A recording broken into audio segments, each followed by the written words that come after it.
Hello, model building fans. What you're looking at are two model kits by Polar Lights. One is Herbie the Love Bug from the 1968 classic film. If you've never seen it, it is absolutely hilarious, and I recommend it. This is a snap together assembly kit, so it will be different than this kit over there. So I'm just curious when I start putting this together if there's going to be any things that are the same. There's the back, that's what comes with this one, and here's this one. This is a, oh my gosh, this is snapped together as well. Huh. I think these are the same kit with just different boxes and of course decals to make it Herbie. So I'm going to put this one away for now. I need to do a lot of research on Herbie to make sure I get it proper. I have watched that movie several times in my life, and it's so funny. It's a terrific, funny movie. If you haven't seen it, it's great for the family, and I think anybody would enjoy it. But I'm going to do this version. I do not know what's in this version. I don't know what to expect. That's what it looks like. It's got this Coca-Cola emblems, which I don't understand why it has to have that. I guess for marketing, I guess. I don't know. It doesn't show a motor on the box, so just take it open and take a look at it. And of course, like with all my models, it will not be painted this way. Probability of me getting this paint job, two-tone paint job proper, is 0. I would never get it right. It would look sloppy. So this will be one color, and it will probably be like my last efforts as far as cars go. It will have road weariness to it because that's what I'm interested in. That's just what I'm interested in. I know most builders like them to look pristine. Mine need to look like me, beat up. So there you go. 1/25th scale, which is the scale I prefer. I have a car kit, a muscle car, that's 1/24 scale. I wonder how different it is from 1/25th scale. I don't know. I just know I didn't put it together because I didn't want it to, because I didn't think it would match. Okay, here we go. A lot of chrome, which I hate. I hate chrome. There's the body. Pretty simple, white. Imagine if Herbie's in white, maybe I won't even have to paint it. I'll paint it. The clear looks like it's very simple. It looks like the stuff that you can just push up in there, so I don't worry about that. The wheels, ooh, look at that, white walls. Or not white walls, whichever you want. You see in here, it looks like it does come with a motor. You see it there, there's part of the motor right there. Don't know if you've ever seen an old school motor for a Volkswagen. It's just something interesting to see. If I remember correctly, I think they were air cooled. They didn't have fans, if I'm not mistaken. My mother had one of these when I was in my youth, and I don't remember it having a fan, but maybe it did. I thought the engine was air cooled. Don't remember. There's that. Parts. Looks like these are for the doors or something that opens. Well, not the doors, but the hoods. And here's the interior. And I think the Volkswagen was a very unique vehicle. They were known for being inexpensive. And there's the axles. It's got screws. And a lot, you could afford one. As opposed to now, there is no such thing as an affordable car these days. So if you need a new car, if you don't have 35 grand for a new car, stay home. You ain't going to find this, which is a shame because a lot of people can't afford that. There needs to be a car for just people starting out in the world who don't have that kind of money. There's the instructions. They look very simple. I see here, this is the roof thing to simulate the roof that's in Herbie. So this, if I've had the instructions out, and when I get to that one, I'll revisit this. But that's so it will look like that. I will probably not use that on this version of the model kit. I do not know what year this kit is, Volkswagen Beetle.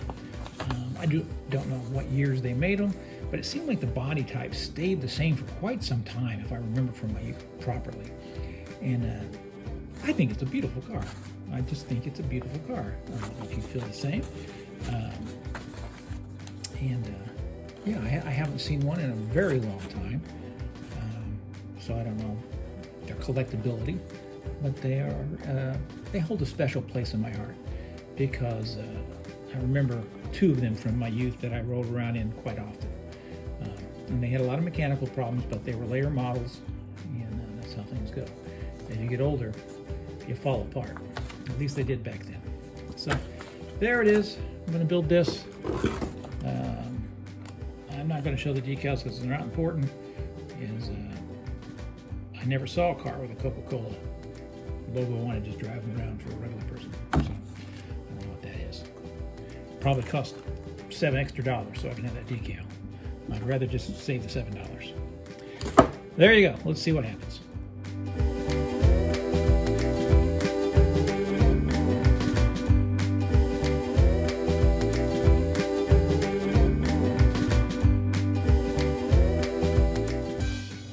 Hello, model building fans. Here it is, finished. The Polar Lights. I believe it's a 1968.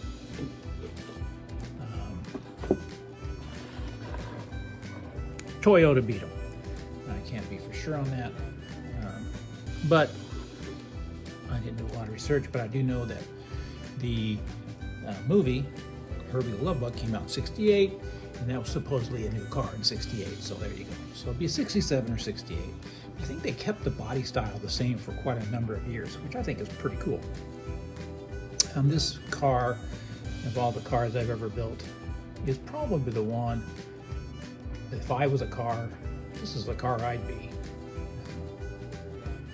I wish I was a hot rod or a muscle car, but I'm not. I'm just a beater that gets you down the road. May not be stylish, but it'll get you where you're going. Of course, I weathered it and beat it up because I think these model kits are a reflection of who I am or how I see myself. And my motor still runs. It's slow. My external features are worn out, weather beaten, but I'm still going. So that's what I thought about kind of when I was building this. I also thought about my mom, who had a Volkswagen, and that car, she spent so much money trying to keep it on the road. She never seemed to get a break. And I think that car kind of represented so much about her. No matter what she did, it just didn't seem to go right. But, I don't know what cars mean. I don't know what cars mean. I don't know what cars mean to you. I remember my dad, he would tell me parts of his life, and he would tell me what car he had at that time, or what motorcycle, or when he got this motorcycle, or this, that, and the other. So car culture is something very unique in America. As far as this kit goes, it is a snap-together kit. This is about 85% snap-together. I didn't use very much glue. This is a perfect kit if you're just starting out in the hobby, and if you are wanting to do kits with your children, grandchildren, or friends, or whatever. This is the perfect one to start with. It goes together very easily. You can snap the entire thing together, and it gives you all kinds of fun options that you can do with it. So keep that in mind if you get this. It's got trunk, that close and open. I thought that was neat. It's got play value, so when it's done, a kid can actually play with it pretty easily and not break it. So undercarriage is not much to put there. I remember Volkswagens when I was a kid. They used to do a commercial where they showed them floating, I guess because they supposedly were airtight and they would float. I do not know if that's true. I just remember that commercial. And that's how old I am, because I am an old man. and this is an old car. I like the way it looks. I like all that inside look. I think it looks neat. I like the tire in the front. It's just a unique car. It's got so much personality, you know. That's why they made a movie, The Love Bug. That's why they made that movie, because the car had personality. Couldn't make a movie about most of the cars that they have today because they have no personality. Who cares, right? And there's the motor. The motor is very simple to put together. I just kept it in black and gave it some highlights. And that's kind of what the motor looked like. It really didn't look much different than that. I did my old techniques, the weathering and whatnot that I always do. So if you're interested in those techniques, just watch one of my older videos. I don't get a lot of views on my videos, so by this time, no one is actually watching the video. So there you go. So if you do watch, I appreciate it. I really do. I find that if you're going to put videos out, the only way you get views are if you're hateful. And I'm just at a point in my life where I don't want to be hateful. I don't really have anything hateful to say. I think people in general are struggling to make a go of it, and I'm not going to mock them. So that's my thoughts on that. But nobody gives a crap what I think, because I am an old man. As always, model building is forever. Let's get some young people involved in this hobby. I find it very therapeutic. I had a lot of fun putting this together. And, you know, it's hard out there right now. Take care of yourself. And if you can, take care of somebody